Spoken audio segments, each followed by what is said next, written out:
Christina, but it's so for me, from a food perspective, when I was first coming out into my own, starting to make desserts for the Momofuku restaurants, there weren't desserts on the menu there, and so I had to figure out what I would make when you're given the opportunity to make anything at all, what you would make, and trying to figure out what my voice was through dessert. I love to eat dessert. I had worked for plenty of people that made delicious desserts, but I wasn't really sure what my voice was, and I had to really dig deep into what I thought my voice in terms of food was.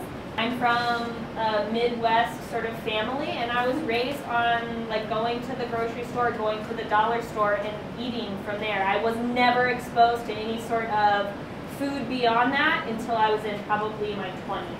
And so a lot of my style and flavors that appeal to me are those flavors. Anytime you eat something that tastes really good, it's typically because there's something about it that like shocks or jolts your memory, or is nurturing and feels and tastes soulful, whether it's in a very ho-hum presentation or whether it's in a fancier presentation.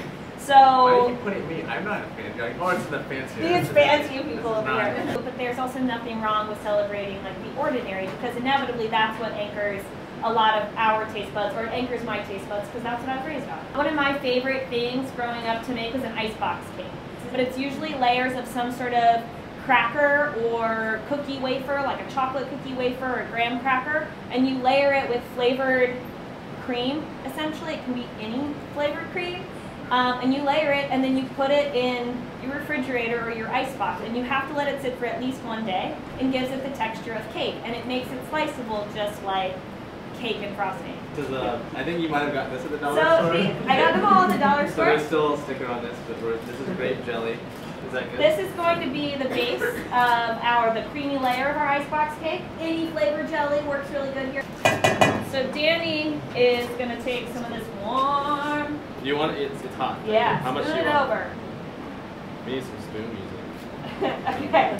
Make a border of Ritz crackers. You're going to cover the whole surface, and we're going to build them up layer by layer. Oh, crackers. on this. Yep. It's very delicious. You layer all the way up into a pyramid. What are you cooking? I'm just going to keep layering. I thought I would do something Asian because I'm Asian. And, it was easier than making beef stew. So kanji is it's rice porridge. What it is we take rice and we put it in a crock pot. We do about 10 to 1. The ratio is 10 to 1, and we use 10 parts water to 1 part rice. And then put the lid on it. And 7 hours later, you have really thick rice porridge, which is like this consistency. It's like, I don't know. It's like this consistency. It's really thick. Higher. Yeah. That's the rice. Oh, that's a good point. So, because you don't want it to weigh people down. Yeah, you don't want people to like have to take a nap after they eat their first course, and you want them to run.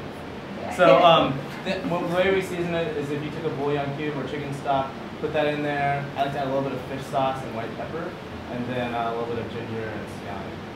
This is pork. This is just a pork shoulder. You kind of want the fat, so you want all of it. And then we'll just dump some fried peanuts in there. We're going to use Mexican Coke, so you can pour that in I'm there. already very excited. You really want to add a little bit more soy sauce than you think this guy, because we're not really. It really, you want to be salty and sweet, Christina. And then we have some sesame oil, a little bit, about a tablespoon of sesame oil, a little bit of cinnamon, black pepper. Really, very simple dish. It's not that many. Black pepper. You can add whatever you want. You can put the base of it is so simple, and then you can whatever you build have on the flavors, which is the whole point. Yeah. So you just make sure this gas gets in very nice, and you kind of put it on at an angle to the side, and then you lock it in place. Bring it up to like high heat. Over high heat, bring it up. What'll happen is this guy will pop up. Then it's ready to go. It's really important to celebrate the basic stuff, and the basic stuff is just as important as the fancy stuff in life, whether it's food or beyond. So, does anyone have any questions at all before we start cutting into this cake? Are there any grocery store ingredients that you guys are just like, I won't touch that? I will have a bite of anything and everything. You you just never know when you're going to be surprised by something that you think you don't like? Canned meat. I'm not a big fan of A1 sauce. Really? Yeah. Ooh, those are some fighting. We went to a Krispy Kreme and a Oh, Taco Bell. but we would go to Krispy Kreme every night at midnight. No, it was insane. And then that place, Junior's, is that what it's called? Junior's, the chili dog place? I don't know if you went there. Varsity. Yeah.